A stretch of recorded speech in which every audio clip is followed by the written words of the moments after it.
Buenas tardes, amigos de Tanto Monta, bienvenidos a nuestra cuarta videoconferencia, andadura que comenzamos en el mes de octubre.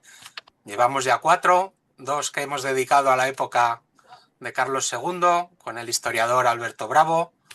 Dimos un salto en el tiempo en abril a la historia contemporánea con Roberto Muñoz Bolaños y hablamos de la Guerra de Marruecos. Y hoy vamos a tratar un tema al que le teníamos muchas ganas, con un experto al que también estábamos deseando que pudiera compartir un rato con nosotros. Hoy hablaremos de Alfonso el Batallador y la unión de Aragón y Barcelona con Darío Español. Darío Español es doctor en Historia Medieval, profesor del Departamento de Didácticas Específicas de la Universidad de Zaragoza, es miembro del grupo de investigación Argos y socio fundador de HP Lab, que es un spin-off de la Universidad de Zaragoza. Darío se centra sobre todo en el estudio de la guerra en la plena Edad Media, es recreador histórico, investigador y está especializado, si no me equivoco, en caballería de guerra de los siglos XI al XV. Publicaciones tiene muchas, yo citaré dos para no extendernos: Yihad y Reconquista, y otra que tiene mucho que ver con lo que nos va a hablar hoy, que es 1137, el origen de la corona de Aragón, editado por 12 Robles. Con Darío llevamos ya muchos meses interactuando, de hecho hemos abusado de sus conocimientos en privado y hasta nos ha dado algún consejo de óptica medieval. Pero por fin hoy, después de mucho tiempo, hemos conseguido materializar un evento virtual y te aseguro que estamos deseando que pueda haber un evento presencial, ya sea en cualquier rincón de Zaragoza o en la Meseta o en SOS, que para nosotros es el mejor sitio. No me quiero extender más porque si nos ponemos a enumerar tus méritos no acabamos. Te dejo que saludes a la afición y luego te hago un par de preguntas antes de arrancar. Saluda a la afición. Bueno, pues muchas gracias a todos por estar aquí hoy en esta calurosa tarde de verano. Ha llegado el verano de golpe. Espero que tengáis aire acondicionado ahí donde estéis. La verdad que yo ahora mismo eh, estoy en Fonz, no sé si conocéis, que es una localidad central de Aragón, al lado de entre Monzón y Barbastro, y están cayendo los 30 y tantos largos de temperatura. Bueno, como decía, pues muchas gracias a la Asociación Tanto Monta y pues a Juan Carlos por el trabajo que hace organizando todo este tipo en fin, de eventos, de charlas, que al final lo que hacen es llevar buena parte de lo que hacemos, lo que hacemos los historiadores, pues que pueda llegar a todos los públicos, ¿no? Y por tanto construir una sociedad más avanzada, basada, como yo siempre digo, más en la razón que en la emoción, que nos hace falta. Nos hace falta una sociedad más basada en la razón, no tanto en la emoción. De modo que al final, pues, en fin, este tipo de encuentros sirven pues para poder hablar de cuestiones que son complejas, pero en mi caso voy a tratar de hacerla accesible para todo tipo de público que nos esté escuchando, ¿vale? Bueno, el tema que vamos a tratar me parece, no es que me parezca, es que creo que es completamente apasionante, ¿eh?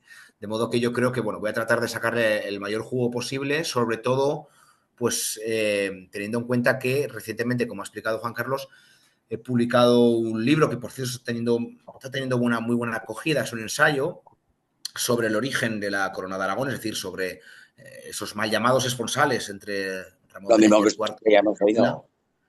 y que de algún modo pues son, digamos, producto de lo que sucede pues en fin, unos 3 años antes, ¿no? Que es la muerte de Alfonso I el Batallador y ese Darío, testamento. disculpa, Darío, Sí, te tengo que interrumpir antes de que sí, arranques. sí. Simplemente, porque ya es Vale, vale, tradición vale. en esta casa Vale, empezar con perdona. una pregunta y luego arrancas. Vale, perdona, perdona. No hablamos de nosotros ni contamos nuestros méritos por no hacerlo muy largo. El que quiera saber algo de Vale, Tanto Monta, por aquí tiene el correo tantomonta@decuentas.com, pero siempre empezamos con dos preguntas obligadas. Una es sí, fija y la otra es variable en función de lo que contestes a la primera. La vale, primera es, ¿has estado en SOS del Rey Católico? sí. Perfecto, pues ya no hay segunda pregunta. Bueno, la podríamos. La segunda suele ser, porque hasta ahora nadie había ido, es ¿qué vas a hacer para arreglarlo? Pero como ya has estado, ¿cuándo piensas volver de la mano de Tanto Monta? Lo tienes en tus tareas, ¿no? Sí, cuando me invitéis y podamos coincidir estaré encantado, sería maravilloso para mí, o sea que, Invitado estás desde ya sin fecha. El problema es cuadrar tu agenda, pero bueno. bueno, pues ya lo puedo, eso Ahora tiene sí, fácil solución. perdón por la interrupción, que era nuestra única píldora. Todo tuyo. Venga, perfecto. Bueno, entonces he preparado, pues eso, una charla que explique qué sucede al final de los días de Alfonso I el Batallador. Así que si me permitís voy a comenzar ya para no hacerlo mucho más largo y vamos a presentar. Voy a compartir pantalla. ¿Lo veis? Sí, Se yo ve, ¿no? Lo que sí, estoy sí, compartiendo. Vale, sí. vale, venga, ya lo tenemos ahí, ¿no? ¿Todo el mundo lo ve? Sí, perfecto. Bueno, eh, este es el culpable, en parte, de todo lo que sucede posteriormente. Esta es una reconstrucción ideal de lo que sería Alfonso I el Batallador. En fin, conforme a la cultura material de su propio periodo. Alfonso I el Batallador accede al trono tras la muerte de su hermano, de su medio hermano, porque eran hermanastros, Pedro I.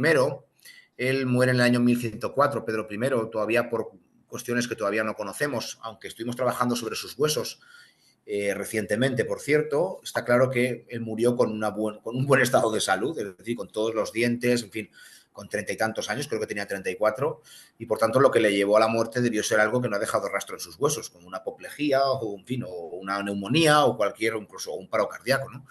Lo que está claro es que prácticamente no tenía ninguna herida en vida, ¿no? Y eso que sabemos que había tenido una vida bastante guerrera, ¿no? Entonces le sucede su hermano, Alfonso el Batallador, que, en fin, contaba con veintitantos años en ese momento.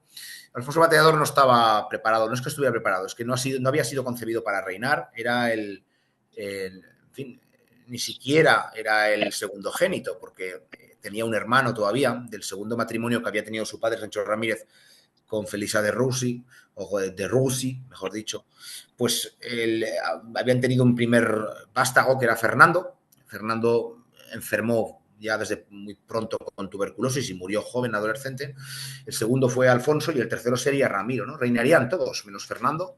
Reinaría Alfonso y reinaría Ramiro, y de hecho había reinado el primer hijo de Sancho Ramírez, que era fruto del matrimonio de este con Isabel de Urgel, ¿no? Que era Pedro I.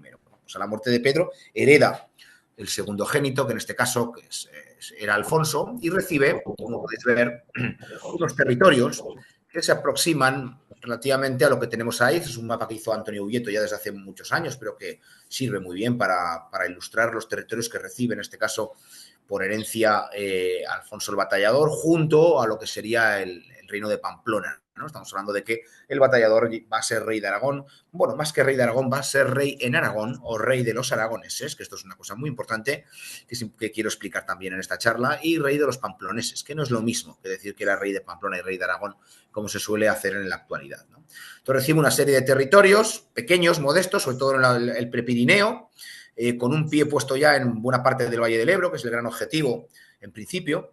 Y lo que sucede es que ya de primeras lo que hace el batallador o su propia corte es establecer ya, digamos, lo que sería un futuro para su linaje, como era obvio, ¿no? Darío, disculpa, solo por si acaso, estamos en la primera diapositiva. No sé Sí, si. estamos en la primera, sí, Vale, no pasa vale, ya está. Como has hablado de territorios, por si acaso, perdón. Qué Estamos en la pena. primera, ¿te refieres? Y Que estáis que A ver, Carlos lo está grabando luego. Que se ve es que... la primera diapositiva de tu presentación, es lo que estamos pues viendo. vale, vale. He pasado a la primera, es decir, he pasado a lo que es el mapa, ¿no se ve? No, por Vale. eso, como estabas Oye, hablando entonces del ir a mapa, YouTube. Vale, ¿ahora lo veis? sí, ahora sí. Ahora se ve, vale, pues entonces lo voy a poner a pantalla completa. Vale, ahora se ve, Se ve el mapa, sí. Lo que se no ve el sé si. mapa, ¿no? Habría que probar si al avanzar también lo vemos, pero vamos, ahora te lo decimos, cuando Vale, cambie. ahora mismo estáis viendo el mapa, ¿no? Sí, la amenaza a los grandes núcleos es el mapa que Venga, vemos. perfecto. Vale, pues muy bien. Eso es. Este es el mapa que comentaba antes, ¿vale? Del reino de Aragón, el reino de, en fin, de los aragoneses y el reino de los pamploneses, con un pie puesto ya en el Valle del Ebro, con la mirada puesta en Zaragoza, que era la base fundamental, pero también en otras medinas muy importantes como eran Tudela, Tarazona, Lérida. Estamos hablando, y posteriormente Calatayud, Daroca, etcétera, ¿no? Por tanto, estamos hablando de una proyección hacia la conquista del Valle del Ebro para llegar hasta Tortosa, incluso, que era el deseo que su padre había ya establecido cuando da fueros al Castellar, que es un castillo que levanta muy cerca de Zaragoza, que se puede ver ahí en la parte inferior del mapa, pues cuando levanta este castillo, él dice, y cuando les da fueros, dice que el objetivo fundamental, el objetivo no solo de él como rey, sino del linaje de los Ramírez es alcanzar, conquistar el Valle del Ebro y llegar hasta Tortosa hacia el mar, ¿no? Con lo cual esta hoja de ruta es la que sigue Alfonso I el Batallador en los primeros años, pero en este cometido lo que hace, entre otras cosas, que era el segundo gran cometido de todos los reyes y señores feudales de este momento, es mantener el linaje. Y para ello lo que hace es casar con la emperatriz de León, que es Urraca, la hija de Alfonso VI, el emperador, el Imperator Totus Hispaniae, y por tanto empieza en teoría a cogobernar con su esposa, que era la reina, un territorio amplísimo que incluía pues todo lo que sería el reino de León Castilla, y lo tenemos en este caso desde prácticamente Galicia hasta lo que es en fin, muy cerca del Valle del Ebro, muy cerca de lo que serían las inmediaciones ya del reino de Pamplona. Darío, te vuelvo a interrumpir porque se vuelve a quedar en la diapositiva anterior, no avanza. Es que ahora sí, tengo que salir y presentar. Es que ¿vale? no, o sea, no vemos la diapositiva completa, vemos la pantalla de tu ordenador con los menús del PowerPoint arriba. Sí, No sí, sé sí, si pero será por eso. bueno, entonces, pero ahora la veis, ¿no? Ahora veis el mapa Sí, nuevo. sí, pero que Vale. sí, algo Y aquí tendrás que hacer para que cambie. la clave es que no tengo que pasar de diapositiva tal cual, tengo que ah, volver a salir vale, para que vale. se vea el PowerPoint y entonces darle Sí. a pantalla completa por lo que veo. Vale, ¿Vale? Que ahora por sí alguna vemos razón, ahora eso vemos es. Galicia ya. Eso es, efectivamente. Veis los Perdón. territorios que, digamos, comienza a heredar, o no heredar, sino a cogobernar junto, que le corresponden por ser el rey consorte, ¿no? Este matrimonio termina muy mal, básicamente porque los propios reyes van a entrar en guerra entre sí, habrá momentos de reconciliación, otros en los que se van a hacer declarar la guerra de manera, en fin, de manera inmisericordia, porque una buena parte de los grandes señores, sobre todo gallegos y leoneses, no aceptan al batallador como rey consorte. Estamos hablando sobre todo de los señores, los grandes señores gallegos, capitaneados por el obispo de Santiago de Compostela, Diego Gelmírez, así como muchos otros también leoneses que tampoco ven con buenos ojos en muchos aspectos incluso a la propia emperatriz. Hay un libro muy bueno que ha sido editado recientemente por Sonia Vital, que es Urraca, que habla sobre, en fin, una reina que reinó y que su condición de mujer muchas veces hizo que fuera complicado que se pudiera, en fin, que se pudiera pues anteponer a lo que serían los intereses de los señores, ¿no? No la veían, no todos, una buena parte sí, pero muchos no la veían con recelo, es decir, no veían a esa lideresa que debería ser la hija del emperador y por tanto confiaban en su hijo, en el hijo de la lideresa que era el futuro Alfonso VII, que entonces era un adolescente, un niño, y que estaba tutelado por el propio Diego Gelmírez, ¿no? En este gran tablero de ajedrez va a perder el batallador prácticamente más de una década al principio de su reinado, pues controlando núcleos que no le son afines y que nunca va a llegar a controlar completamente todo el territorio castellano-leonés, ¿no? Con lo cual, este es, digamos, el gran inicio de este reinado, ¿no? Pero el matrimonio termina mal, al final es anulado por consanguinidad y el batallador ya desde este momento hace algo bastante curioso, y es que se revela de algún modo con lo que debería ser lo lógico para cualquier gobernante, cualquier rey, que es mantener el linaje, y no vuelve a buscar otra esposa durante los 30 años siguientes de su reinado, ¿no? Prácticamente 20 años siguientes, algo que todavía no hemos sabido explicar la razón. El batallador nunca volverá a tener matrimonio, a asumir matrimonio, no, ni siquiera, no es que no vuelva, es que ni siquiera buscará una esposa cuando era prácticamente algo congénito a cualquier gobierno del reino, ¿eh? Bien, ahora se ve, ¿no? Lo que acabo de hacer, ahora se ve, tengo que ir así. Ahora se ven los territorios patrimoniales, ¿de acuerdo? Se ve, correcto. Ahora lo veis, ¿no? Que es el Valle del Ebro, Navarra, Aragón, sí. Sí, ¿no? Se ve. Bien, pues sabemos los territorios que a lo largo de su reinado, los patrimoniales son los que están en la parte superior, como podemos ver, y ya lo que son las conquistas en el momento, sobre todo a partir de en torno al año 1115, cuando ya empiezan a pergeñarse ya lo que sería, en fin, la mirada puesta en lo que es el objetivo fundamental de expansión feudal, que es el Valle del Ebro. En el año 1118 cae Zaragoza, y también se conquista todo el territorio como podemos ver, del Alto Valle del Duero, se repuebla Soria, las dos grandes plazas que dan acceso a lo que es el propio Valle del Ebro, el sistema ibérico, que son San Esteban de Gormaz o Almazán, también se repueblan. Y posteriormente, a partir de 1120, pues la conquista de Calatayud, de Aroca, y por tanto ya la mirada ya queda puesta hacia Tortosa y hacia Valencia, como el propio batallador va a exponer y a decir en sus propios diplomas, ¿no? Durante este periodo, entre los territorios que dominaba directamente, sobre todo en la zona castellana, porque los territorios burgaleses, el paso de la Bureba, todo lo que es incluso Segovia, el Alto Duero, que acababa de ser conquistado por él mismo, incluso territorios todavía más hacia lo que sería el Reino de León, muchos le eran afines, ¿no? Muchos le seguían siendo afines y, por tanto, directa o indirectamente acababa gobernando por el mayor porcentaje de tierra de toda la península ibérica. Alfonso el Batallador se convierte en el príncipe, en el gobernante más poderoso de la primera mitad del siglo XII, en ese momento en toda la península ibérica, incluso con otros territorios que los podemos ver ensombreado arriba, que van a ser en alguno u otro momento vasallos del propio Batallador, como por ejemplo pues será Gastón de Bearn, que será su principal valedor, uno de los principales magnates del reino, que va a heredar lo que es la tenencia de Zaragoza y otros territorios, incluido también un castillo, por ejemplo, cerca de Sos, y otros territorios también en el Valle del Ebro, con lo cual va a ser uno de los magnates más poderosos, pero también le van a rendir vasallaje y por tanto van a estar aliados con él, pues otros condes que serían de la órbita de los condados catalanes, como los condes de Pallars Sobirá, Pallars Jussá, d'Urgell, y otros también de lo que sería la órbita de lo que serían los condados occitanos, ¿no? De Comminges, Cuserán, etcétera, ¿no? En algún momento van a ser vasallos, en este caso, del rey Batallador. Bien. Aquí tenemos, en este caso, lo que serían, con más detalle, todos los movimientos en sus territorios patrimoniales, en este caso, con algunas fechas también, movimientos que hace durante toda su reinado, acaba conquistando territorios, incluso ya muy cerca de lo que sería el litoral levantino, en Morella.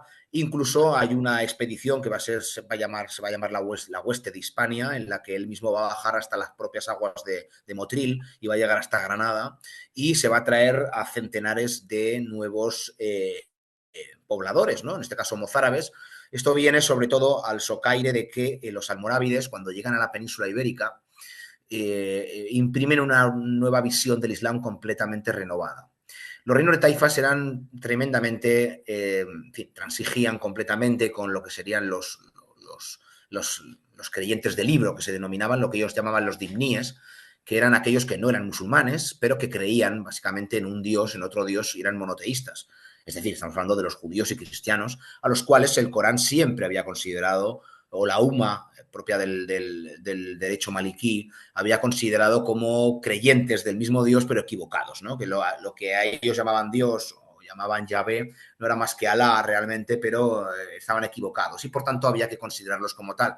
La única diferencia con respecto a los creyentes era que estaban obligados a pagar una capitación, un impuesto personal anual que se llamaba la jizya, y que, por tanto, como una buena parte, estamos hablando que se cree que hasta bien entrado el siglo XI, el 40% de las personas que vivían en territorio musulmán seguían siendo judíos o cristianos. Es decir, sobre todo a estos cristianos se les denominaban mozárabes, que eran los cristianos que tenían sus propios obispos, aunque tenían nombres árabes y tenían cultura árabe, pero en creencia eran cristianos, ¿no? Los mozárabes que vivían en territorio musulmán se permitía su culto con tal de que no tocaran las campanas en el horario, en los momentos de la oración, entre otras cosas, pero se permitía su culto. No solo eso, sino que no se les exigía que se convirtieran, porque al final el dinero que pagaban estos dimníes para poder mantener su propia religión, pues aportaba pingos beneficios a las arcas, primero del califato y luego de los reinos de Taifa. Con lo cual, aunque no había una convivencia armoniosa como se ha querido vender en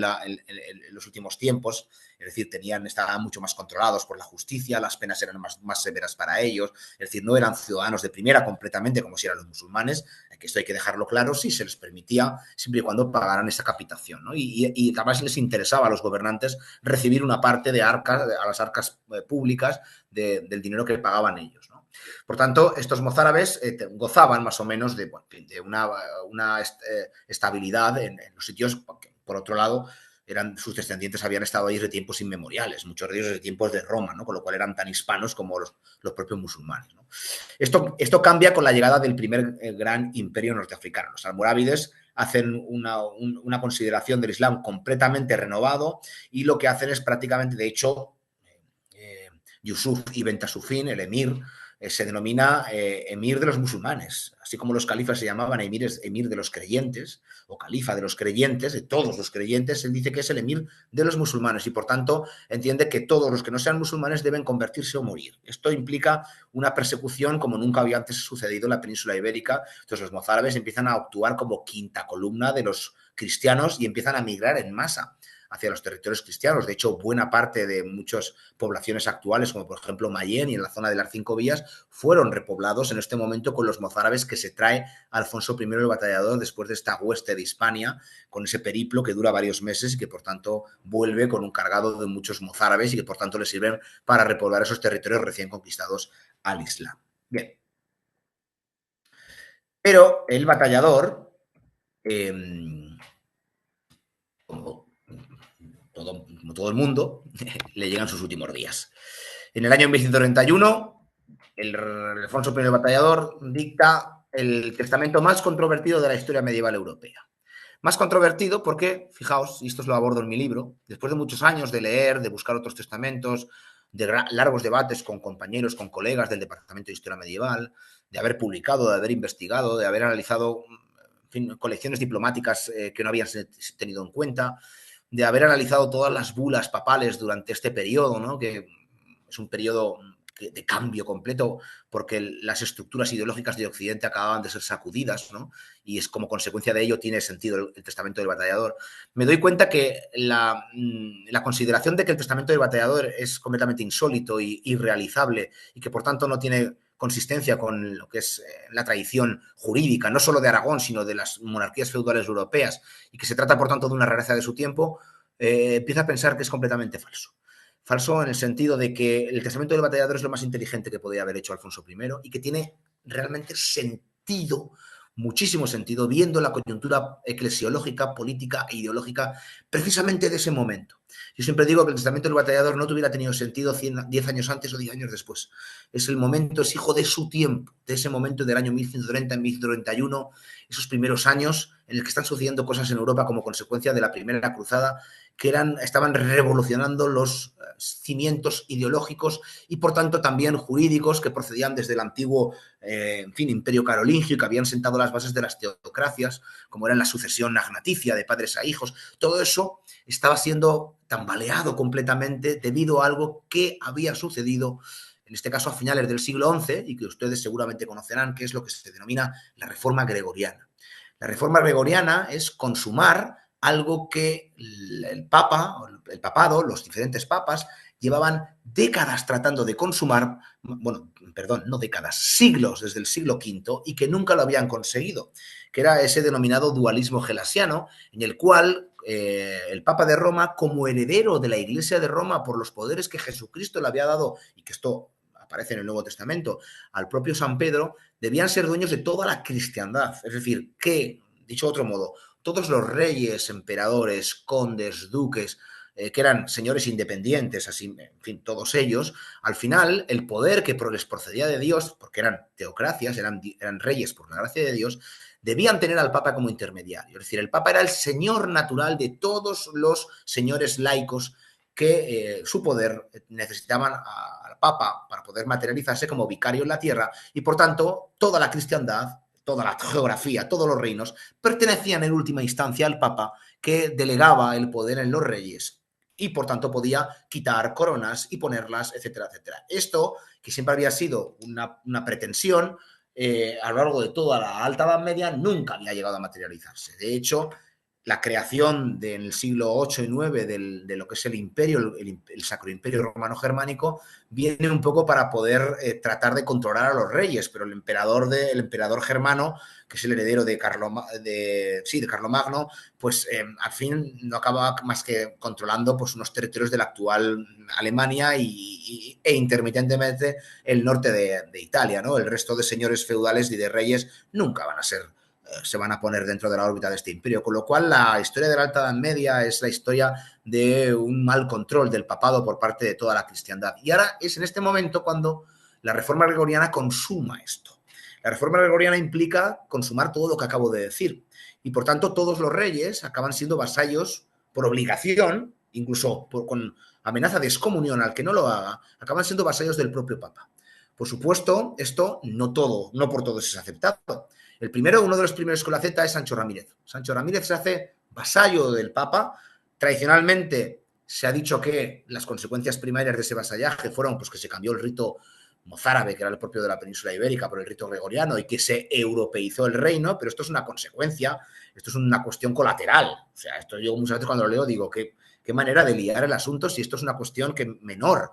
Realmente el cambio que sucede cuando el pequeño reino y recién nacido reino de Aragón se hace vasallo del Papa es que Sancho Ramírez renuncia a la titularidad de su reino, la entrega en propiedad, la potesta, se la entrega al Papa y la vuelve a recibir en feudo por delegación papal. Por tanto, el dueño último del reino de Aragón va a ser el Papa, conforme a los preceptos de la reforma gregoriana. Esto no se ha tenido realmente en cuenta. El Papa, por tanto, tiene sentido de que ponga a los obispos que él quiere, está por encima del rey al denominar a los obispos, que esto genera un gran problema porque los obispos oriundos, los indígenas, el obispo de Jaca, cuando empiezan a imponerle pues, el obispo de Roda, que es francés, o los abades y tal, pues se rebelan directamente diciendo, no, me están trayendo obispos extranjeros, pero es que ahora los obispos ya dependen del Papa conforme a que el reino de Aragón y la iglesia del reino de Aragón es del Papa. Y no solo eso, sino que el Papa empieza a dictar ya protocruzadas como la de Barbastro o la de Tudela o cuando manda a Zaragoza una cruzada antes de que llegue el batallador para conquistarla. ¿Por qué? Pues porque al final el territorio, aunque haya un vicario por medio que son los reyes, pertenece al Papa, ¿no? Se nos olvida esto. Pedro I va a renovar ese vasallaje completamente y también lo va a renovar Alfonso I el batallador, que se nos olvida para entender por qué el batallador hace lo que hace en un testamento más audaz que insólito para el momento concreto que estamos viviendo. Bien. Como digo, el batallador, voy a dejarlo si os parece así, ¿vale? Porque es menos lioso, ¿no? También se ve más pequeño, si no os importa, ¿vale? El batallador muere y hace algo bastante curioso, que es, ahora, si me permitís, dejo de presentar y voy a volver a presentar otra. Vamos a ver dónde lo tengo.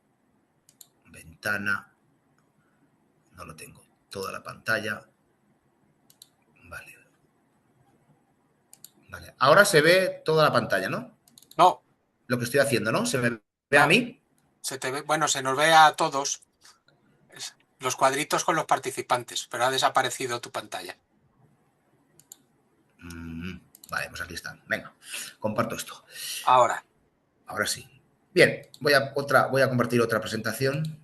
Vale. Vale, venga, eso es. ¿Se ve que voy pasando? Sí, ahora se ve que vas pasando, sí. Perfecto. Bien, entonces el testamento del batallador, si os parece, bien, tiene para mí una serie de mitos que se han construido por la historiografía y desde mi punto de vista se han construido por no entender realmente la coyuntura eclesiológica de lo que sucede y política. Os he dicho antes que lo que es la imposición de la reforma gregoriana y por tanto, lo que hemos explicado antes, no es adoptada por incluso buena parte de los reyes y señores feudales, adaptan una parte de ella, no la ven con buenos ojos. De hecho, los que sí la adoptan son aquellos nuevos estados recién nacidos que necesitan de una legitimación ideológica para poder imponerse no solo a los linajes sobre los que gobiernan, sino también al resto de poderes que le circundan. Es el caso de Sancho Ramírez, que consigue librarse del yugo del emperador de León, que se creía, y ahora hablaremos de ello, señor natural de todos los reinos hispánicos, musulmanes y cristianos, por eso exige parias a todos, exige parias al rey de Valencia, exige parias al rey de Zaragoza, exige parias al rey de Toledo, es decir, los señores musulmanes le pertenecen, por tanto, en origen al emperador de León porque él se vanagloria de haber tratado de restaurar o estar tratando de restaurar un orden visigodo anterior y, por tanto, tiene anuencia de Dios para poder restaurar esa cristiandad, ser el adalid del resto de señores independientes de la península ibérica, como van a ser los reyes de Pamplona, los reyes de Aragón y luego unidos son los condes de Barcelona. Pues en este caso los condes catalanes son señores independientes y son señores completamente soberanos, pero de algún modo tienen que rendir algún tipo de vasallaje o pleitesía al emperador de León. Entonces esto Sancho Ramírez, para sacudirse ese yugo que siempre estará presente, pues se hace vasallo del Papa y se legitima a sí mismo poniéndose bajo el paraguas papal, ¿no?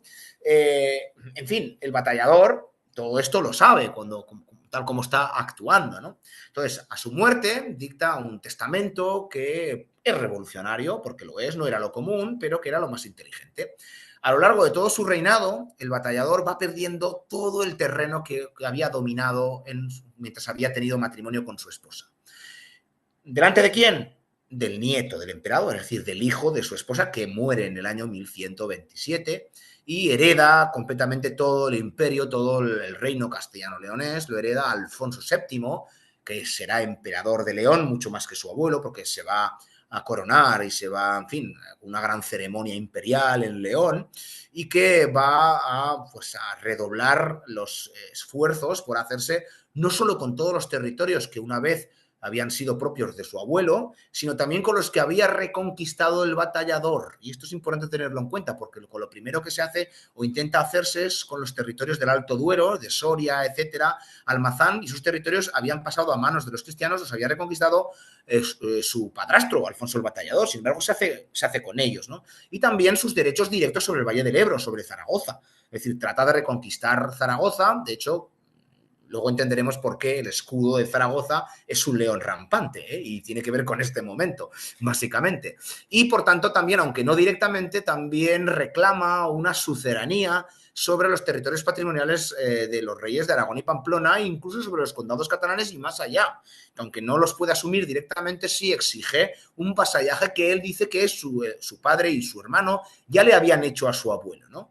Alfonso el Batallador, viendo todo esto, no tiene descendencia porque deliberadamente no ha querido tenerla, no ve a su hermano como sucesor, que es Ramiro II. No es que no lo vea, es que no le puede suceder, porque la reforma gregoriana había implicado una serie de cambios en lo que es, en fin, los obispos y el presbiteriado, que imposibilitaban a que Ramiro pudiera obtener cualquier tipo de poder terrenal. En el año 1123, se les olvida a muchos historiadores, había tenido lugar un acontecimiento que es fundamental para entender todo el proceso, que es el concilio de Letrán, el gran primer concilio ecuménico de Letrán, después de varios cientos de años. Es decir, toda la iglesia reformada se reúne en el Palacio de Letrán, que está en Roma, en la actual Ciudad del Vaticano. Ya no existe ese palacio, es un palacio románico que ya desapareció, y la sede del papado en ese momento, y allí pues tiene lugar la reunión de 900 hombres de religión, sobre todo obispos y abades, que ponen negro sobre blanco toda la reforma que se había ido desarrollando desde las últimas décadas del siglo XI, es decir, 70, 80 años de reforma gregoriana. Se llama reforma gregoriana porque es el Papa Gregorio VII el que la impulsa completamente, pero son todos los papas de ese periodo, son 6 o 7 papas los que la van pergeñando poco a poco. Y al final tiene lugar lo que es ese concilio ecuménico en el que ya se pone, como digo, se estandariza todo lo que había sido la reforma, es decir, es un cambio ideológico completamente. No olvidemos que había tenido lugar en esa transformación tremenda, ese cambio ideológico, la conquista de Jerusalén y los santos lugares a finales del siglo XI. Todo eso había hecho se había hecho tambalear los cimientos. Lo que había pasado en la cristiandad reformada era un cambio en la forma de pensar. Hasta ese momento, os pongo un ejemplo, la milicia, es decir, la milicia que se denomina la caballería, estaba envuelta en pecado. Siempre decían, ¿no? Decían, en fin, estaba envuelta en pecado porque mataba, y matar era un pecado, pero desde ese momento se canaliza la violencia que sucedía en Europa, que esa violencia cesara completamente dentro de lo que se denominaban las instituciones de paz y tregua, cesara completamente esa violencia que tenía lugar entre los nobles y se canalizara toda a Tierra Santa. De hecho, Bernardo de Claraval, que es uno de los grandes valedores de esa reforma, dice que la malitia había pasado a ser militia, con este juego de palabras, ¿verdad? Porque al final lo que es la caballería necesitaba pues canalizar esa violencia hacia un fin justo. Matar, si se mataba, siempre y cuando se pusiera ese asesinato en manos de la ideología eclesiástica de la nueva revolución, de la nueva reforma, dejaba de ser un pecado, y no solo eso, sino que era la mejor manera de entrar en el cielo. Esto contravenía los principios de la Iglesia completa desde que Jesucristo se la dejará a San Pedro, los principios del Antiguo y el Nuevo Testamento, de los mandamientos y, por tanto, de la base del cristianismo. Es decir, matar siempre era pecado independientemente de a quién mataras. Ahora no, esa reforma implicaba que si tú matabas a un infiel y lo hacías siempre defendiendo los santos lugares o por mandato de la Iglesia como señora natural de todos los hombres en el mundo, pues era la mejor manera de entrar en el cielo. Aparecen conceptos ahora como el purgatorio, que no existían, es decir, pues sí, un purgatorio, algo que purga a las mentes antes de llegar al cielo, no existía como tal, ¿no? Y entre una de las grandes reformas que tienen lugar es que los obispos, como seres sacramentales, nunca dejaban de serlo a lo largo de toda su vida. Ramiro no es que no quisiera reinar, es que no podía reinar. La Iglesia recién reformada le imposibilitaba y, por tanto, como tal, durante toda su vida, que había sido abad y obispo, pues no había sido ni formado para reinar, ni había tenido tenencias, no había ostentado poder terrenal, ni siquiera creemos que sabía ni siquiera montar a caballo, porque tenía probablemente algún tipo de, en fin, de enfermedad que le impedía, pues en fin, prácticamente hasta caminar, alguna cojera congénita o alguna cosa, ahora sospechamos, ¿no? Con lo cual, no es que no quisiera, es que no podía reinar y, por tanto, jamás lo adscribió al trono. Bien, todo eso han hecho que se congenien una serie de mitos en torno a la figura de Alfonso el Batallador y su testamento. Primer mito, Alfonso I legó el reino a las órdenes militares. ¿Les suena, no? Esto es un error. Alfonso I no lega el reino a las órdenes militares. Bien, Alfonso I lo que hace es, primero hace un preámbulo de su testamento, un documento que se conserva, por cierto, en el archivo de la Corona de Aragón. Yo trabajé sobre el de 1131, que para mí es el más importante, porque el de 1134, en el lecho de muerte, es prácticamente igual, es idéntico. Entonces, lo que hace es dejar unos territorios, primero a varias sedes religiosas, a 2 sedes episcopales fuera de su territorio, curiosamente, y a otras sedes abaciales, ¿no? También la mayoría de ellas fuera de su territorio. ¿Cuáles son esas sedes episcopales? Agárrense.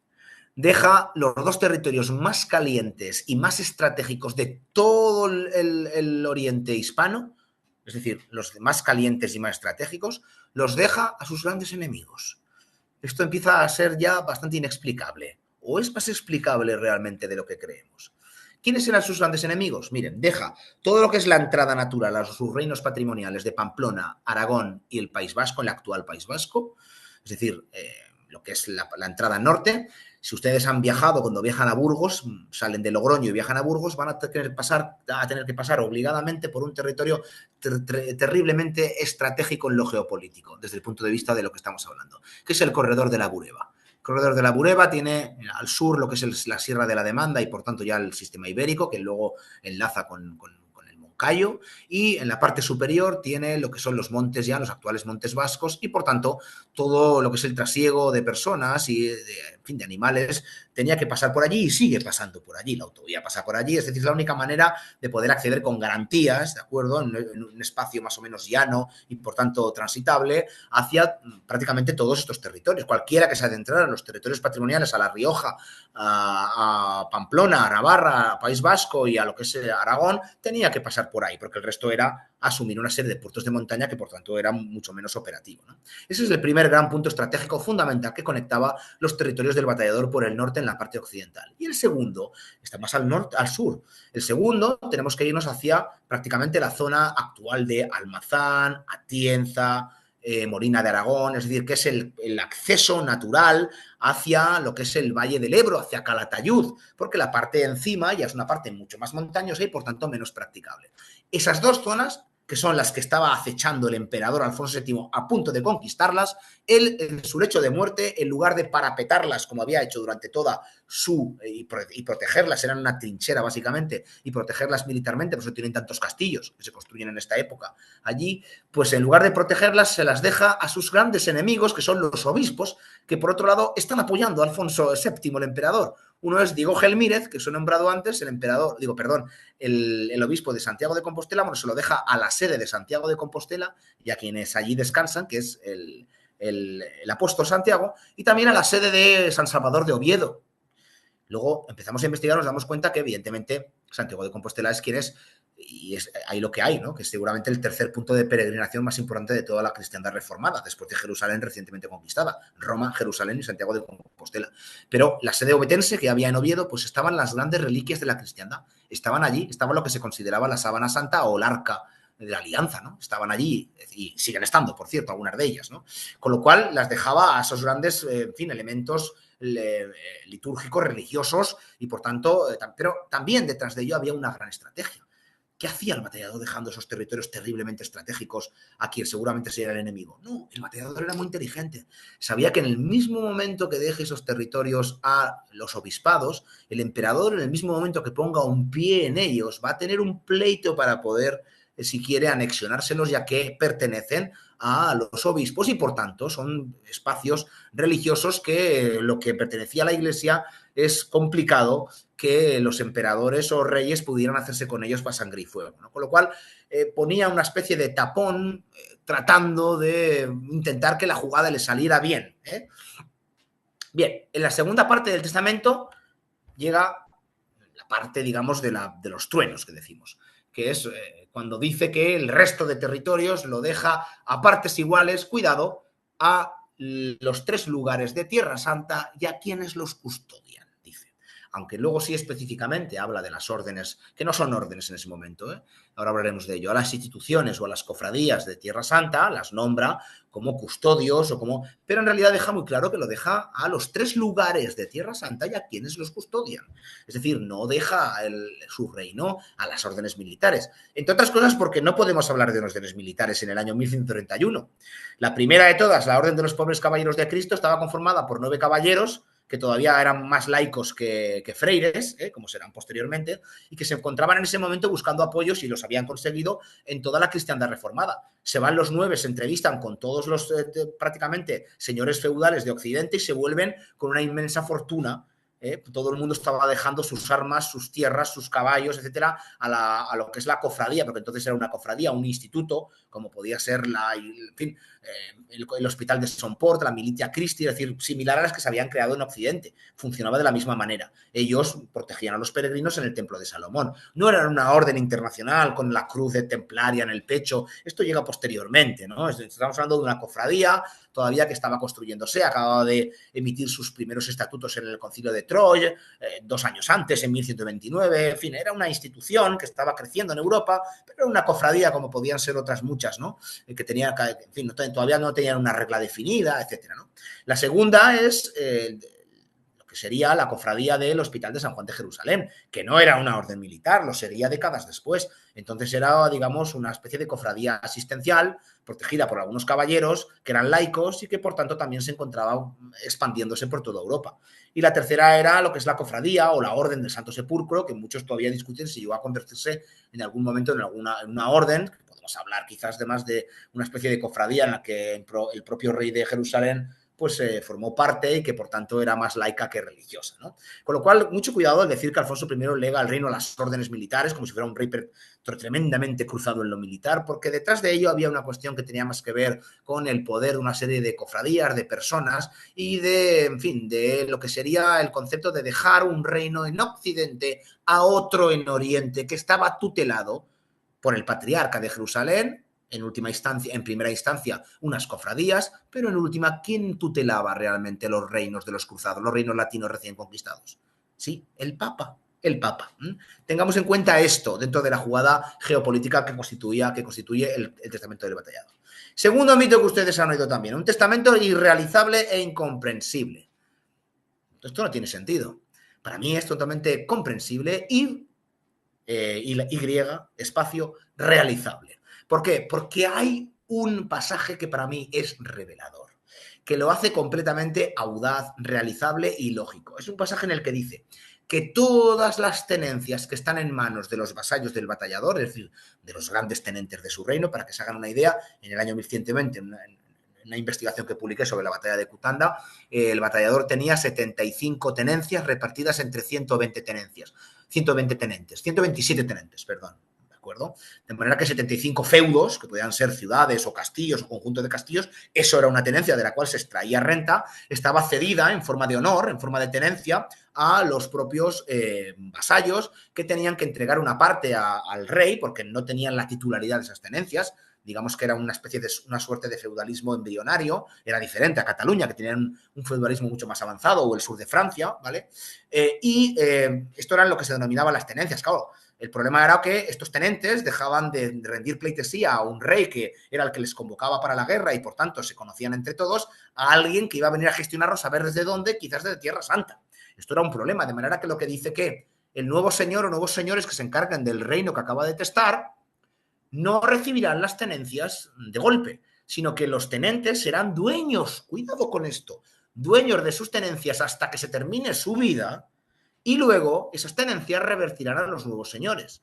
Dicho de otro modo, estaba abriendo una puerta a algo que será un problema real durante toda la Edad Media, que es la patrimonialización de las tenencias, algo que no llega hasta el siglo XIII, después de la batalla de Muret, y que va a ser el germen de las grandes luchas intestinas en los reinados de Jaime I con la nobleza, etcétera. Es decir, el gran caballo de Troya de todo esto, que es que a quién pertenecen las tenencias, al rey directamente o los vasallos tienen algo que decir, ¿no? Que lo que son quienes las administran. De manera que estaba abriendo esta posibilidad, por un lado, y por otro estaba haciendo algo que era revolucionario. Es decir, que era algo que el reino pasaría sin crispación a los nuevos señores, porque si los señores feudales lo iban a tener, algunos tenían 20 años hasta que se murieran, es decir, estamos hablando de que ese traspaso de poderes iba a hacerse conforme pasen las décadas y los tiempos y por tanto lo hacía algo del todo menos traumático. Eso era lo más inteligente que podía haber hecho el batallador. ¿Quién dice que era irrealizable? Era perfectamente realizable. Tercer mito, el testamento contravenía al ius terre. Como que había una especie de... En fin, que iba en contra de los fueros, ¿verdad? Y que por tanto no podía cumplirlo. Incluso hay alguien que se inventó, no sé quién, en el que el hecho de que el batallador no podía disponer de lo que había conquistado, no podía disponer de lo que había recibido por parte de su padre y su hermano, los territorios patrimoniales, y sí únicamente podía disponer de los territorios que había conquistado, lo que alguien ha denominado los acaptos. Esto es mentira. El concepto de acapto no aparece en ningún momento en la documentación. Aparece como una tierra, digamos, recientemente roturada, ¿no? Pero en momentos serviles, en documentos de los vasallos, no en documentación regia. El acapto, esto es una asimilación de un término que existía, pero que en ningún momento se utiliza por parte del vocabulario de la documentación regia. Y en ningún sitio existía una norma, una ley, un fuero que dijera que los reyes no podían disponer de lo que habían recibido por gracia divina. Faltaría más. Eso era una teocracia. ¿De acuerdo? Con lo cual esto es un invento realmente. ¿Por qué? Pues porque, miren, al final lo que se llamaban los fueros de Aragón es una cosa que se compila en el año 1247 y que se hace para poder que los reyes, conforme al derecho romano, puedan controlar las aspiraciones de los nobles, que muchas veces aplicaban su propia legislación jurídica consuetudinaria que no estaba recogida y que el rey no la entendía y por tanto era un problema esto porque los vasallos se quejaban, lo que se denominaban los malos usos, básicamente, ¿no? Y que, por tanto, había que recogerlo todo. Es decir, los fueros de Aragón, así como los Usatges de Cataluña o los Furs de Valencia, no se recogen en su amplitud hasta el siglo XIII y, por tanto, lo que había antes eran unas cartas poblacionales que dotaba el rey, que daba el rey y que se adscribía a cada territorio. La carta poblacional por la que se regía, por ejemplo, Benasque o Aínsa, no se parecían en nada a por la que se regía Belchite, en un contexto de frontera, etcétera, etcétera. Con lo cual esto era lo que podemos llamar los fueros. Y les aseguro que no había ningún documento de estas características que le dijera al rey lo que podía o no podía hacer con sus propias tierras, ¿de acuerdo? Con lo cual es otro mito, como si hubiera una legislación antediluviana que estaba por encima de la decisión de los reyes.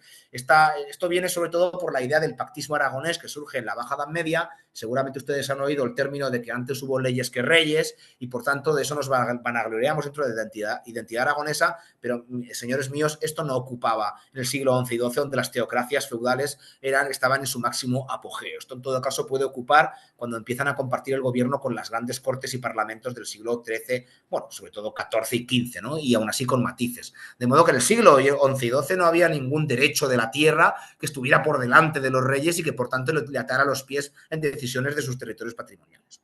Y el último es que el mito 4 último es que el testamento no se cumplió. ¿Por qué?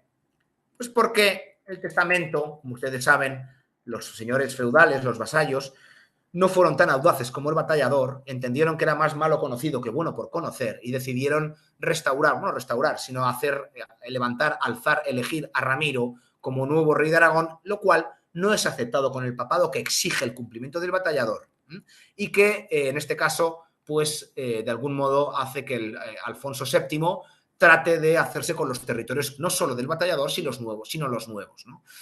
Así se hace con todo el Valle del Ebro y consigue, les arranca el vasallaje y por tanto el señor natural, por cierto, de Aragón sobre Ribagorza, acaba siendo Alfonso VII de mano del vasallaje del rey Ramiro, que se hace vasallo del emperador, y también García Ramírez, que es el nuevo rey de Pamplona, al que eligen allí en el reino de Pamplona cuando muere el batallador, también se hace vasallo, les obliga a hacerse vasallos de tal, ¿no? Pero el testamento se cumple porque Ramiro II tiene una espada de Damocles, bueno, tiene dos. Tiene la del emperador, que lo considera un paria básicamente, y tiene la del Papa, que exige que se cumpla el testamento porque no reconoce a Ramiro. De hecho, Ramiro hace algo que estaba completamente prohibido, que es crear una especie como de principado eclesiástico. Él se denomina rey cuando sigue siendo obispo de Roda Barbastro. Esto era imposible dentro del derecho canónico y de la Iglesia reformada, y por tanto no es reconocido absolutamente por Roma. Todo lo contrario, hay una bula en la que el propio Papa le dice al emperador que haga el favor de desposeer al advenedizo de Ramiro, quitarle el reino y restablecer allí el testamento que quiso el batallador. No muerde el anzuelo Alfonso VII, porque Alfonso VII sabe que esto es una carta envenenada, porque si se pone a las órdenes del Papa, se pone a las órdenes del Papa, acata la reforma y lo acata como señor natural. Entonces el emperador dice, no, si me haré con sus territorios será por mi propia iniciativa y no porque me lo diga el Papa de Roma, porque esto implicaba transigir con la dialéctica de la reforma gregoriana, que era lo que tanto su abuelo como él llevaban evitando décadas, ¿no? De modo que, en fin, ¿por qué se cumple el batallador? Porque Ramiro II se ve obligado a llegar a un pacto con sus vasallos que quieren que el linaje de los Ramírez continúe.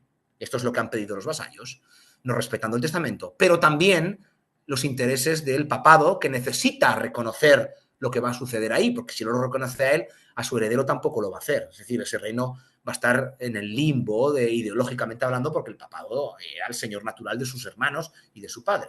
Así que se le ocurre la mejor solución.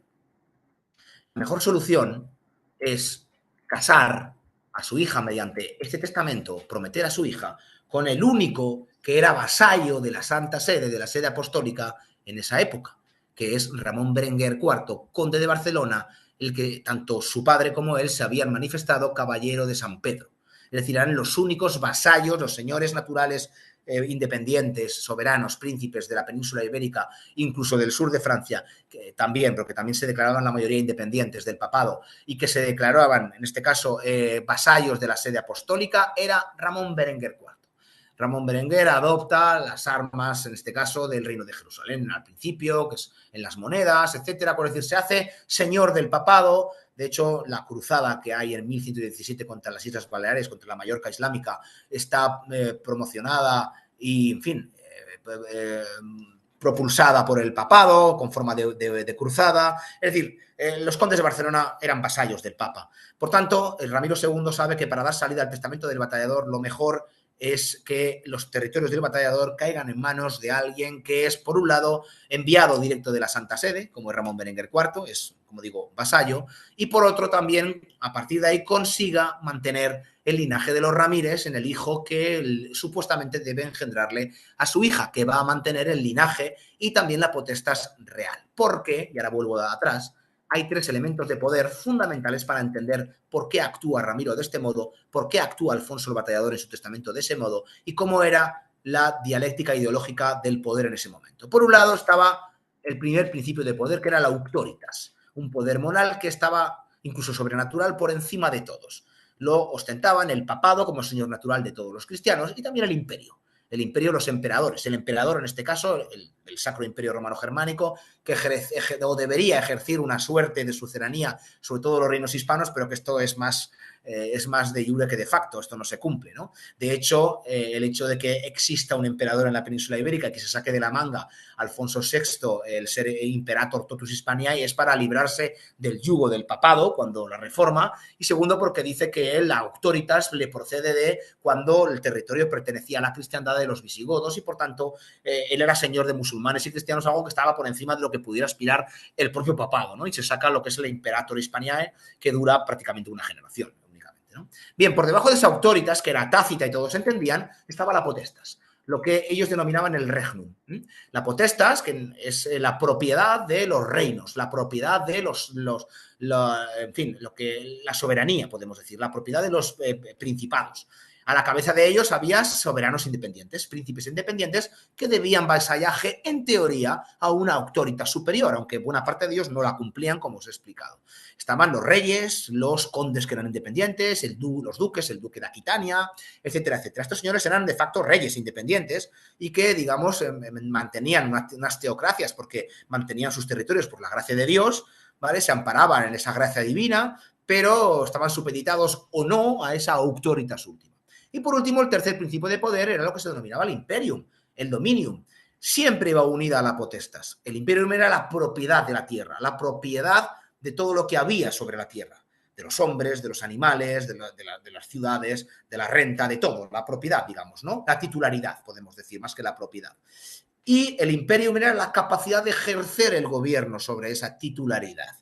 Esto es curioso porque es interesante. Hasta este momento todos los reyes ostentaban la potestad y ejercían el imperium. En la península ibérica le llamaban también dominium o la honor. La honor regalis era la capacidad de ejercer el imperio, ¿no? Y también la delegaban. Cuando el rey repartía honores, tenencias, repartía una parte de su imperium, ¿vale? Una parte del gobierno, pero mantenía la titularidad de esas tenencias, ¿entiende, no? La diferencia, la dicotomía. De modo que al final el imperium era organizar las huestes, hacer la guerra, recoger la renta, dar fueros, gobernar, levantar castillos, hacer franquicias, etcétera, etcétera. Eso era, digo, ejercer el gobierno y eso se hacía mediante el imperio.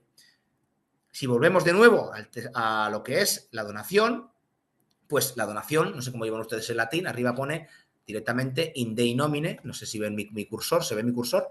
In Dei nomine, ego, ranimirus, Dei gratia, rex aragonensis, donotivi, es decir, en el nombre de Dios, yo, Ramiro, rey de los aragoneses, cuidado, que no rey de Aragón, esto es para entender cómo se entendía el concepto del poder en ese momento, doy a ti, Ramón, conde de los barceloneses y marqués, a mi hija en matrimonio con todo mi reino aragonés íntegro, tal como lo tuvieron mi padre y mi hermano. Y en el siguiente párrafo dice, y te encomiendo a ti, Ramón, conde de los barceloneses, todos los hombres de mi reino, para que te sean fieles de ahora en adelante. Es decir, ¿qué hace? En el primer párrafo entrega la propiedad del reino, la potestas. Y en la segunda parte del párrafo entrega el dominio, la capacidad de gobernar. Es decir, te encomiendo el vasallaje de mis hombres, que esto era básicamente el gobierno, era la lealtad de los linajes, la lealtad de los hombres, ejercer gobierno sobre ellos, ¿no? Si que se quedara así el documento, y les encantaría a muchos historiadores catalanistas, pues tendríamos una donación libre e inmutable, como muchos han defendido, que el reino de Aragón fue donado íntegramente al conde de Barcelona y, por tanto, el linaje de los Ramírez se extingue y el rey de Aragón, en este caso, pasaría, digamos, a la titularidad de la Casa de Barcelona. Ramón Berenguer IV nunca se titularía rey, pero sí su hijo, que ya, Alfons I, que dicen ellos, ya quitan la nomenclatura de los reyes de Aragón, pues ya directamente sería un nuevo rey y, por tanto, de la Casa de Barcelona eliminado o desaparecido el elemento aragonés desde que Ramiro dona el reino íntegramente a Ramón Berenguer IV y, por tanto, entronca con una nueva dinastía que será catalana completamente, ¿no? Esto es lo que se enseña en los institutos y colegios catalanes y es la teoría, básicamente, de cómo se enseña este proceso histórico y cómo se entiende en la mayor parte de Cataluña. Sin embargo, a muchos de estos historiadores se les olvida este punto. Es lo que hay después de estos dos párrafos, ¿vale? Que dicen básicamente ec autien omnia superius scripta ego prefatur rex, lo voy a traducir, pero de toda esta frase fundamental, que es la base de este documento, es la base del nacimiento de la corona de Aragón y es la base de entender lo que luego sería la historia de Aragón y Cataluña conjunta, hay un punto, una partícula que es fundamental, que es la ut, que es la peor que podía aparecer aquí porque en el pasaje más delicado. Ut, si ustedes recuerdan de cuando estudiaban latín o si han estudiado latín, es la partícula que más hojas llena en el diccionario porque depende con qué vaya, si va con subjuntivo, si va con imperativo, si lleva otra función delante, otra tal, no sé qué, si van en el orden, pues tiene un significado completamente distinto de las oraciones compuestas en las que va, básicamente. Pues este ut, para muchos ha sido traducido erróneamente y, por tanto, se le da pábulo al hecho de la donación incondicional. ¿Qué dice básicamente? Dice, todas las cosas escritas más arriba, recuerden, la donación de la potestas y del imperium. Yo, el mencionado rey Ramiro, te hago a ti, Ramón, conde y marqués de los barceloneses, aquí iría el ut, que hay que traducirlo como a condición de que si mi hija ya mencionada muriese y tú le sobrevivieras, la donación del reino, la potestas, la propiedad, poseas libre e irrevocablemente, sin impedimento alguno, eso sí, después de mi muerte. Dicho de otro modo, que la propiedad, la potestas, lo primero que le ha dado, con lo que empieza el documento, la tendrá el rey, la tendrá Ramón Berenguer IV, tal como se la dona, solo y solo si le sobrevive a su hija. Lo que nos está diciendo es que la potestas la va a transmitir su hija Petronila, que siempre se denominará reina, y que la transmitirá a su hijo. Lo que recibe directamente Ramón Berenguer IV es la propiedad del reino condicionada a la muerte de Petronila y de Ramiro, y lo que sí recibe desde ese momento es el imperium, el gobierno. Ramón Berenguer IV va a ser dominador y señor de Aragón, así se va a titular, nunca se denominará rey, porque la titularidad sigue perteneciendo a su hija y a Ramiro, que morirá en el año 1157, y por tanto, como tal, aunque en realidad se va a comportar como un rey, va a ser como rey porque es el gobernador absoluto, mantiene el imperium, ¿vale? Que es lo importante, y por tanto, eso es lo que va a ejercer durante todo su gobierno, pero la titularidad pasará a su hija, aquí con la IA que nos ha inmortalizado este momento. Aquí tenemos a Ramiro, Ramón Berenguer, una reconstrucción que hemos hecho, esta es nuestra, ¿vale? Con vestuario exactamente de la época, y sobre todo a la gran protagonista, Petronila, que como muchos han creído ver, no fue un vientre de alquiler, sino que es la base de la construcción de un linaje que será Ramírez también para ellos, porque los nombres de los hijos eran Alfonso y Pedro, y esto es del linaje de los Ramírez, y por tanto va a ser un linaje a partir de ahora conjunto en el que el conde de Barcelona, con un linaje que podía ser catalán o protocatalán, podemos decir, va a emparentar con un linaje que es aragonés o pamplonés aragonés, de alguna manera, la tradición jurídica navarro-aragonesa, y que para la posteridad va a legar lo que será el estado feudal más poderoso de toda la Baja Edad Media del Mediterráneo. Este es el origen de lo que somos actualmente y de la historia conjunta entre Aragón y Cataluña. Y esta es la conferencia que quería darles. Espero que les haya gustado. Muchas gracias. Bueno, pues nosotros somos de aplaudir aunque sea por internet, así que... Espero no haberme pasado de hora. No, la verdad es que te has pasado, pero yo te habría dejado seguir hasta las 12 de la noche, si no protestaba nadie. Son 10 minutos, me he pasado, ya perdonaréis. Sí, pues no, sí, vamos. Yo no pensaba cortarte en ningún momento. Así que, de hecho, vamos, ahora que hable el pueblo, ¿no? Pero... Bueno, pues eso. Si quieres hacer alguna pregunta, algún debate, alguna cosa, para mí encantado. Quien quiera preguntar, pues que se desmutee o se habilite el micrófono y con toda confianza que pregunte. Como somos pocos, no habrá que moderar mucho. Así que adelante, familia. Los que no sois de tanto monta, podéis preguntar igual, ¿eh? No os sintáis extraños. Que alguno hay por aquí hoy que aterriza en nuestra sede. Nadie se va a atrever. Ya me extraña que una pareja que vive por Valdebernardo no diga nada. Yo creo que nos has dejado sin palabras, Darío. Me parece a mí. Me parece que nos has dejado sin palabras. Sobre todo, o sea, la cantidad de argumentos que se pueden discutir o tumbar por las dos letritas, la U y la T. Claro, porque fíjate, yo he visto muchos historiadores que han tratado este tema, ¿no? Porque claro, aquí todo esto viene porque la versión oficial era esta, ¿no? De hecho, algunos historiadores castellanos, como por ejemplo García Gallo, que eran historiadores del derecho, no eran historiadores, ellos ya dijeron desde los años 60, 50, que evidentemente Petronila, ahí había algo para mí de misoginia, porque Petronila, en fin, al ser mujer creo que ha sido muy maltratada. Pues ya se decía que Petronila no había prácticamente ejercido gobierno, ahora sabemos que sí, y que por tanto había sido más que un vientre de alquiler, ¿no? Y esta tesis había sido tomada por la historiografía catalanista en muchos casos para poder afianzar el hecho de que desaparece el elemento aragonés en detrimento del catalán, ¿no? Y muchos historiadores contemporáneos, pues, en fin, lo tenían en cuenta. Sin embargo, como ustedes conocerán, en los años 80 aparecen las tesis de Antonio Ubieto, que las han leído, en algunos casos ustedes las conocen, que él saca la tesis de lo que es el matrimonio en casa, lo que denomina los esponsales de Doña Petronila, en un libro que causó mucha sensación, que yo no me queda más remedio que también pues, desmentir, porque esto es una cosa que también muchos historiadores catalanes ya lo han documentado, y es cierto, estoy perfectamente de acuerdo con ellos. Ubieto se saca de la manga directamente esa tradición del matrimonio en casa que no existía en el siglo XII. Es decir, estamos hablando de que se recoge primero en el siglo XV y luego aparecen los corpus jurídicos en la Edad Moderna.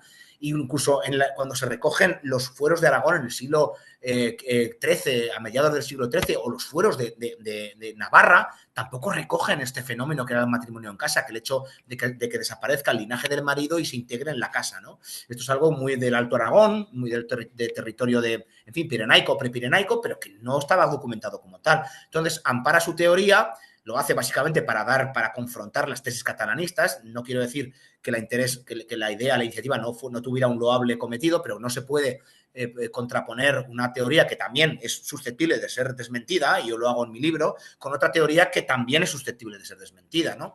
De modo que aparece esa tesis y entonces, de nuevo, muchos historiadores catalanes reavivan el debate. Hasta los años 2000 vuelve otra vez, estamos hablando de Palomo, que son profesores, o de Cigolani, o de, en fin, otros profesores de la historia del derecho, como Serrano Daura, etcétera, ¿no?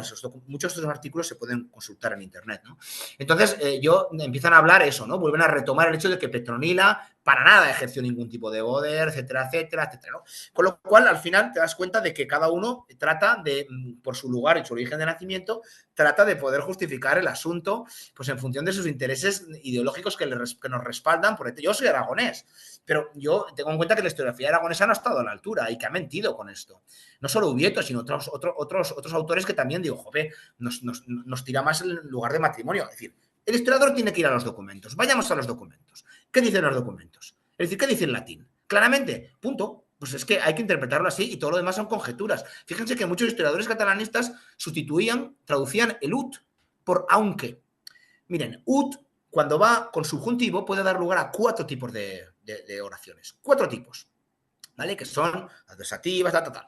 Esta en concreto, tal como está colocada y como tiene una partícula anterior que es tamen, es final. Es una oración final. Es decir, que se puede traducir el ut por ¿para qué? Para esto. Es decir, te he dado todo a ti, Ramón Berenguer, lo que acabo, para que esto, para que si mi hija, etcétera. Es decir, lo hago para, me explico, es una oración final. Ellos la han traducido como si fuera una concesiva. Es decir, por aunque. ¿Sí? El ut, traducir por aunque. Volvamos a la frase. Todo esto que acabo de escribir aquí arriba te doy a ti, Ramón, conde de los barceloneses, porque si, aunque mi hija muera y tú le sobrevivas, fijen cómo cambia el significado de, como diciendo, te he dado todo esto y aunque mi hija muera, o sea, será para ti todo. ¡Ostras, qué pillos! ¿Qué creen? ¿Que no sabían latín? Claro que sabían latín, pero claro, es una forma de traducirla bastante espúrea, porque entonces invalida completamente. No, es una final, ¿vale? Que dice que te lo hago a condición, es decir, porque luego hay una condicional, o para que, si tú le sobrevives, lo tengas y me sobrevivas a mí. Mientras, tendría que haber especificado. Mientras no, ¿vale? Pero no hace falta especificarlo porque, claro, está claro, es una condicional, ¿de acuerdo? Eso es lo que desmiento en mi libro y pongo las cosas sobre, en fin, que al final Ramón Berenguer IV fue un rey, fue como rey, no se nominó rey porque se debía al pacto con Ramiro. Y ojo, esto es lo que no han tenido en cuenta la gente, porque hay un documento en el que el patriarca de Jerusalén le dice, porque claro, cuando lo primero que hace Ramón Berenguer IV por iniciativa propia es gestionar el testamento del batallador y darlo por cumplido. Entonces tiene que llegar a un acuerdo con los lugares de Tierra Santa. Entonces los lugares de Tierra Santa se reúnen con el patriarca de Jerusalén y a templarios les da 4 tierras en Monzón, en tal, a los hospitalarios les da Amposta y no sé qué más cuando la conquiste, y a los sepulcrarios les da Calatayud y no sé qué más. Bueno, las mejores tierras, las de al lado del Cinca, el Segre, el Ebro, el Gállego, el Aragón y el Jalón, que son los ríos más grandes de Aragón. Y luego también le exigen tierras en Cataluña. El precio que paga Ramón Berenguer IV no solo es las tierras de Aragón, sino en Cataluña también mete a los templarios, en fin, todos los castillos templarios catalanes, que son muchísimos, vienen de este momento, ¿no? Bueno, pues cuando llega a un acuerdo con ellos, pacta, ellos renuncian al testamento del batallador y en concreto hay un documento en el que el patriarca le dice, ya puedes nominarte rey, ya eres rey, nosotros te damos el título de rey porque en los derechos que nos haya dado el batallador y que a Ramiro II nunca le habíamos reconocido, ahora te los damos a ti. ¿Qué hace Ramón Berenguer IV cuando vuelve a Aragón y a Cataluña? ¿Se nombra rey a pesar de que tiene beneplácito de los que teóricamente, según el papado, son los dueños del territorio? ¡No! Sigue denominándose dominador y señor. Y no lo hace porque se debe a un pacto tácito, juega a 2 bandas. Bien, ya he convencido al Papa, pero yo me debo al pacto con Ramiro. Porque ¿quién hay detrás de Ramiro? Un señor que se ha ido a San Pedro el Viejo y que, por tanto, prácticamente ya no cuenta nada. De hecho, no pinta nada ya en el gobierno, porque renuncia a todo gobierno.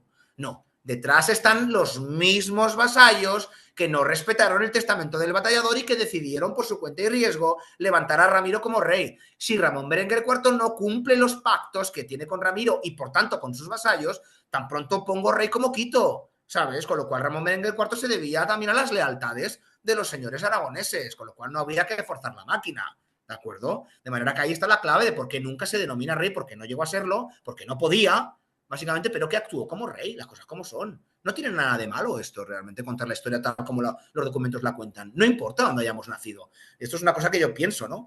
Pero bueno, es muy difícil. Bueno, y con esto, en fin, en Cataluña no van a, ni van a querer ni han querido que presente el libro, ¿vale? O sea que, básicamente. Y eso que tendrían que estar más enfadados mis compañeros los aragoneses, porque te les meto mucha caña a todos, ¿sabes? Pero muchos de los en Cataluña han dicho, bueno, como Darío es historiador de la Universidad de Zaragoza, es aragonés, está claro lo que va a contar, va a seguir la cuerda de tal. Pero el libro es bastante revolucionario en el sentido de que no les doy cancha ni a unos ni a otros, les meto a todos bastante caña, ¿eh? O sea que no ridiculizo, pero que sí pongo, en fin, pongo foco sobre argumentos que son un poco risibles en algunos vídeos, etcétera, ¿no? Y esos argumentos vienen de historiadores aragoneses y vienen de historiadores catalanes, ¿no? Eso es lo que he intentado hacer con ese libro. Más preguntas. Anímense. No, yo precisamente, ahora que lo has dicho, sí te quería preguntar por si alguno de tus colegas aragoneses ya te había rebatido o dado alguna colleja. No, mira, ¿sabes por qué? Porque muchos de mis colegas aragoneses saben que lo que digo es verdad. Y lo sabían perfectamente. ¿Por qué? Porque al final esto se ha convertido en la unión de Aragón y Barcelona, la creación de la corona de Aragón, el linaje de los... Es decir, si es Aragón o es Cataluña la que prevalece. Esto es una cuestión que ha saltado de la arena historiográfica y se ha ido a otra arena, que es la de la historia pública y la de la política.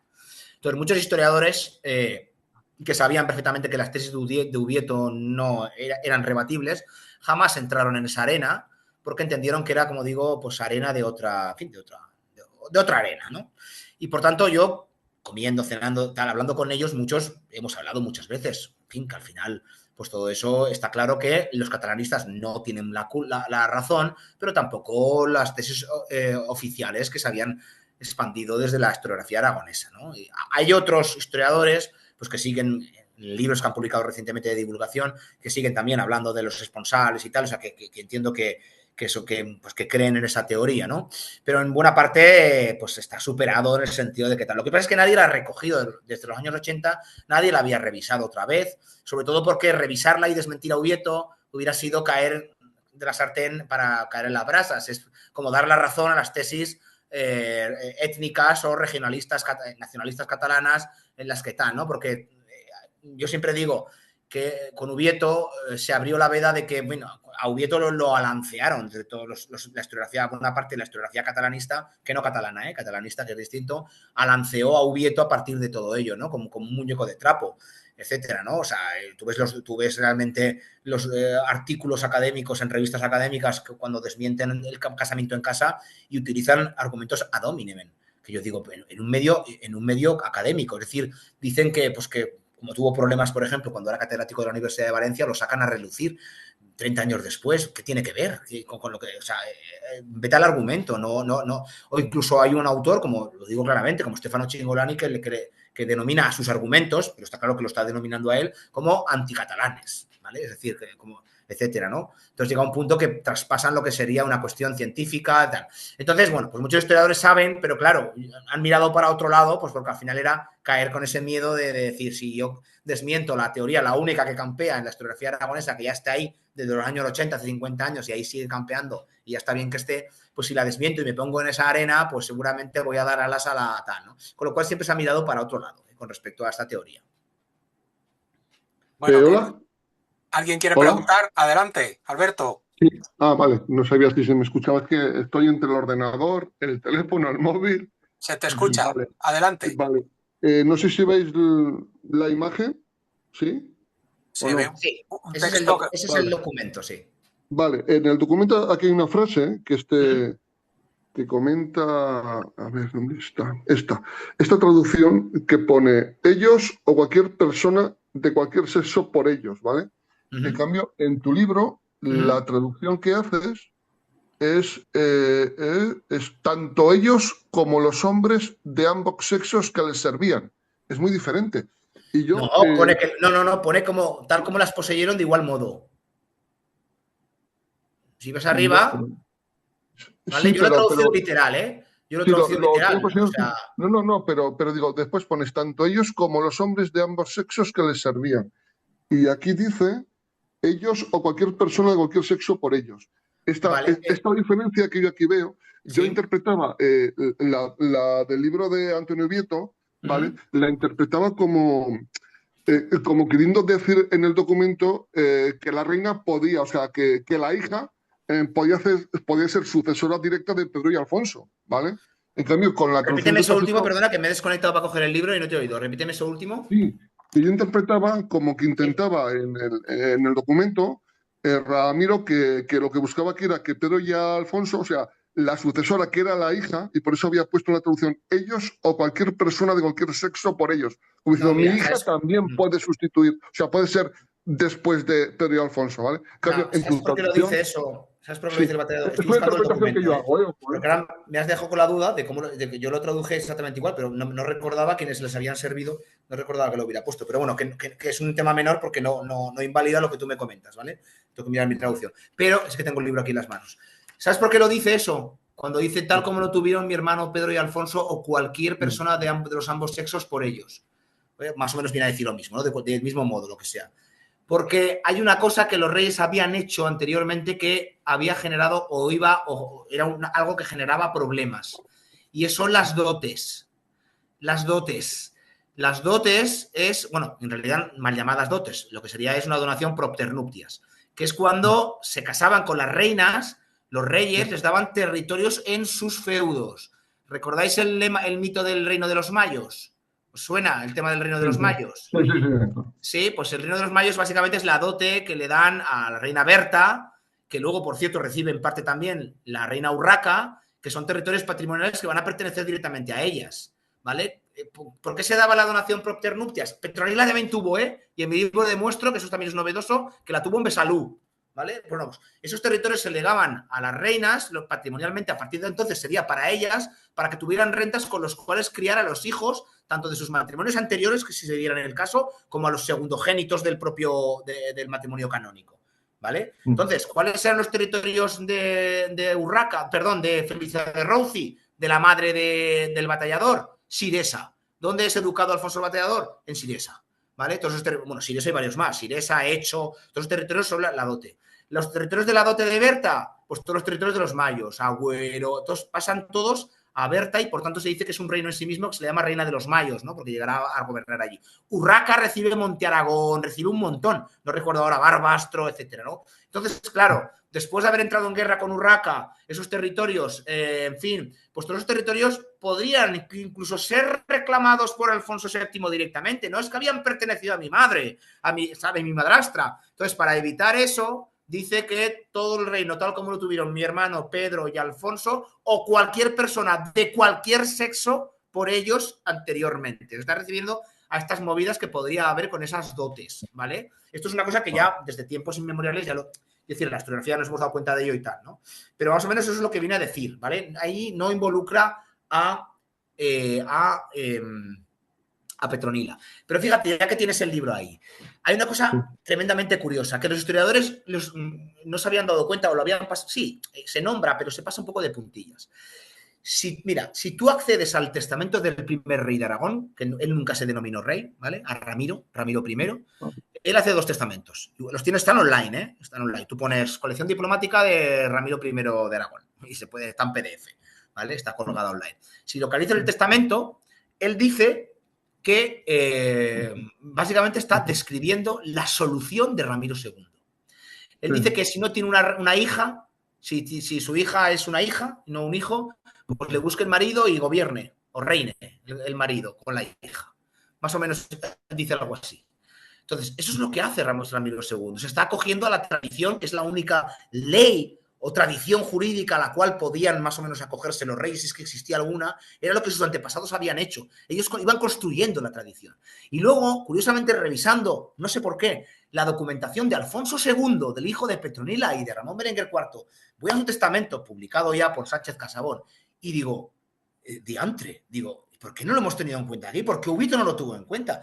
Si es que el testamento de Alfonso II está diciendo de nuevo claramente, si tengo una hija, dice, si mis hijos, ya tenía hijos, Pedro, el futuro Pedro II ya vivía, pero si murieran mis hijos o yo solo tuviera una hija que fuera mi heredera, viene a decir con estas palabras, si yo tuviera una hija que fuera mi heredera, los hombres de mi reino la casen. La casen con un buen vasallo, perdón, con un buen gobernante, ¿de acuerdo? Y si al final el gobernante que gobierne él, viene a decir, pero que sea ella la reina, más o menos, viene a decir algo así, ¿de acuerdo? Es decir, que las hijas transmitan la titularidad, pero el gobierno lo hagan los hombres en una sociedad que era completamente patriarcal. Y yo digo, tanto follón, tantos dimis y diretes, tantas invenciones de casamientos en casa, de historias pancatalanistas, etcétera, cuando los propios testamentos de los reyes están describiendo la solución realmente, que es la que admite Ramiro. Yo en eso estoy totalmente de acuerdo contigo. Yo es que en muchos debates por Twitter, lo he comentado, digo, ¿qué dicen los documentos de esto? Pues ¿para qué le damos vueltas? ¿No? ¿Para qué le damos vueltas? Porque los catalanes, que no sé qué, Cataluña, digo, a ver, en mi libro lo pongo, ¿existía Cataluña? Sí, existía Cataluña, pero como demarcación geográfica y durante estas décadas únicamente el territorio de la zona de Gerona y Barcelona. ¿Vale? Y a partir de ahí, sobre todo su hijo Alfonso II, es cuando empieza a hablar ya de Cataluña y Aragón por diferenciado, porque lo necesita. Necesita meter en un mismo saco político a todos esos condes y territorios que de alguna manera habían sido completamente, en fin, dispares y heterodoxos en los reinados anteriores, con lo cual en los gobiernos anteriores, de manera que necesitaba aglutinarlo jurídicamente y es una iniciativa del propio rey. Empieza a hablar de mis vasallos catalanes, empieza a hablar de Cataluña. Muchos seguramente de esos vasallos catalanes no verían con buenos ojos que se les denominara a los mismos que de 300 kilómetros hacia la costa, etcétera, ¿no? Pero que hay que tener en cuenta que sí, claro que existía, pero sin ningún tipo de ínfula política, es una cosa que se va construyendo. Para ellos ya era un elemento que ya existía de tiempos inmemoriales. No, oigan, miren, las cosas son como son, no tiene nada de malo, la historia de Cataluña es riquísima, pero vamos a contarla como es, que no pasa nada, ¿eh? Sí. Bueno, vamos a darnos cara, ¿vale? Porque estoy con la cámara. Estoy también con Sonia, que está ahí. Vale.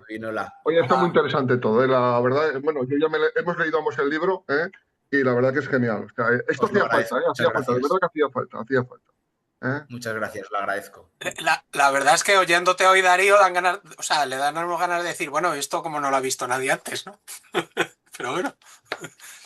Bueno, y verse, a ver, verlo sí que ves en algunos. También es cierto que cuando Ubieto publicó su libro Los responsables de Doña Petronila, se dejó de investigar este tema, ¿eh? O sea, se dejó completamente de investigar. Entonces, bueno, los catalanes han publicado más sobre esto, que nosotros, al hilo de desmentir, de etcétera, etcétera, ¿no? Bueno, que esto que he dicho es una broma, pero por supuesto enhorabuena por el trabajazo y por lo bien que lo expones y lo explicas, porque ya te digo, dejas sin palabras. Bueno, pues ¿alguien más quiere preguntar? Porque son casi las 9 y Darío tendrá familia y querrá descansar.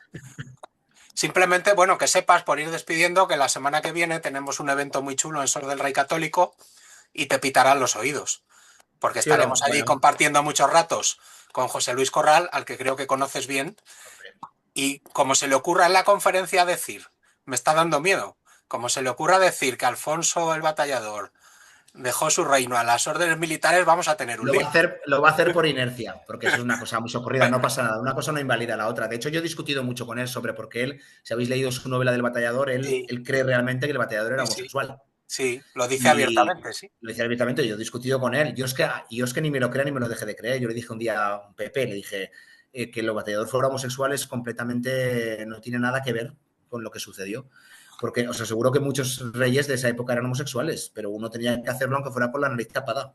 ¿Me explico? Porque al final estamos hablando de que Ricardo Corazón de León seguramente lo era, con más pruebas que el Batallador, y tuvo descendencia. Hasta los reyes actuales, el esposo de Isabel II, Francisco de Asís, era abiertamente homosexual y tuvo a Alfonso XII, algunos dicen que es de un militar, que no es de él, ¿vale? Alfonso XII no fue de tal, pero sí es cierto que la homosexualidad no era un problema para poder culminar lo que era el linaje. O sea, sí, era un problema para ti, pero tenías que culminarlo, con lo cual, que lo fuera o no lo fuera, no fue la razón por la cual no buscó descendencia. Es que no la buscó. Alguien ha dicho, es que era estéril. Perfecto, pero lo hubieran casado 3 veces. Sí, como Alfonso II, como Carlos II el hechizado, que ya no había manera de cómo hacer que tuviera descendencia, pero lo hubiera probado. No, es que él renunció completamente a tener linaje y descendencia. Y en esto la homosexualidad, os aseguro que para mí era completamente, no importaba absolutamente nada si lo fue o no lo fue. Pues nada, la primera precisión era eso, que el sábado que viene te pitarán los oídos y luego decir a la concurrencia que al siguiente sábado, que es el último de junio, en Caspe se celebra un evento maravilloso, que es la recreación del compromiso de Caspe, a la que en Tanto Monta esperamos poder asistir algún año. Y ahí algo tiene que ver, Darío. Si nos puedes decir en un minuto, cuéntanos un poco en qué consiste Bueno, y pues el véndenos la compromiso de moto. Caspe es una conmemoración, es una fiesta histórica, porque yo cuando nosotros pasamos a dirigir ese proyecto ya los vecinos se vestían y tal, con más o menos con poco acierto, pero nosotros tratamos de imprimir lo que es una parte importante de divulgación, ¿no? En todos los actos centrales, aunque hay algo de teatro, pero la mayoría es reconstrucciones, explicaciones, divulgación, y es un proyecto que está consolidado como los de los eventos conmemoraciones históricas pues, más potentes de Aragón, seguramente con los que todos conocemos, ¿no? Recibe en fin, miles de personas durante ese fin de semana, Caspe se engalana completamente y tratamos de acercarnos a la complejidad de lo que es la elección del nuevo rey allí en Caspe y la entrada de los Trastámara. Veníos porque al que le guste la historia tiene de todo. Tiene historia, tiene también, abren sus tabernas los más que se toman cervezas y tal, pero tiene un poquito para todos los gustos. Así que al amante de la historia, el de la cerveza fresca cuando cae la noche en un pueblo como Caspe, que te hacen 40 y tantos grados, como ustedes saben, ahora en junio, pues a los amantes de una cosa y otra, Caspe es un buen lugar ese fin de semana. Bien, pues nada, muchísimas gracias. Ha sido un lujo y un privilegio. Y simplemente para despedir ya a los que habéis venido hoy a la videoconferencia y no sois socios de Tanto Monta, no tenemos intención de abduciros, pero como habéis contactado con nosotros y habéis pedido acceder a través de un correo electrónico, si queréis que en futuras videoconferencias os invitemos sin ningún compromiso, nos lo ponéis en un correo. Oye, ponedme en la lista de avisos. Modestia aparte, el nivel de conferencias que solemos hacer online es como el de hoy. No sé cómo lo hacemos, pero siempre traemos a los mejores. Y nada más, si nadie más quiere decir nada, pues yo vuelvo a darle un aplauso a Darío y nos vamos. Bueno, muchas gracias. Lo agradezco, habéis sido un público maravilloso. Y nada, espero coincidir pronto y te recojo el guante. Tengo que ir a SOS y que No, podamos... alguna tenemos que liar y ya te iré contando. Venga, vale. Mientras sale la presencial, cuando pasen los calores para otoño, igual tenemos alguna otra idea para otra reunión por aquí contigo. Ya te contaremos. Muy bien. Venga, Bueno, pues nada. gracias a Buena todos. tarde y nos vemos. Muchas gracias. Hasta Que vaya luego. bien. Hasta luego.